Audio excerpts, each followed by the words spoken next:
to my video for all the deaths from the movie Obsession. We start out with a death that's only mentioned briefly in the movie, but actually sets the tone for the whole entire movie, and that is Barbara Bailey. Barbara Bailey actually dies before the film of unknown causes, but her leftover medication sets up the chain of events that sets up the whole story of this film. The second death is Sandy, which is Bear's cat, who actually passes away when she gets a hold of the leftover oxycodone pill bottle left behind by Barbara Bailey, which I don't know how responsible Bear is as a pet owner, but most people throw away pill bottles when their loved one passes away.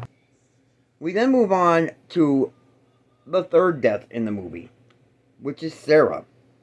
Sarah gets blindsided by Nikki just busting through the driver's side window of Sarah's car and just repeatedly smashing her head off of the steering column until her face looks like a pumpkin that was destroyed on Halloween.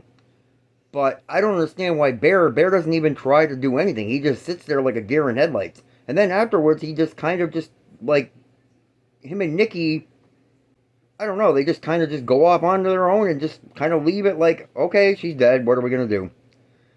The fourth death is Ian, which this is kind of a screwed up death. Ian literally just walks in the door, and here Nikki just turns around and shoots him right in the head, and he's done for. That was the quickest death in a horror movie I think I've ever seen. And then our final act is Bear, who contemplates whether or not he's going to take Grandma's oxycodone. I don't know how old these oxycodone are, and I don't know why even after all the events that happened in the movie he would still have these things lying around, but he does.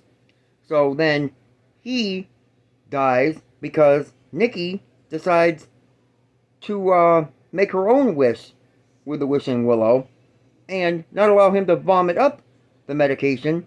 How did Nikki not get caught for all these deaths? I realized that she was under the influence of wishing willow curse at the time, but come on. Nobody in real life would get away with murdering two people, but who am I to say? It's a horror movie, so things just sometimes don't go according to the way you think they're going to. But I hope you enjoyed the video. Please leave a like, leave a comment, and don't forget to subscribe to my channel.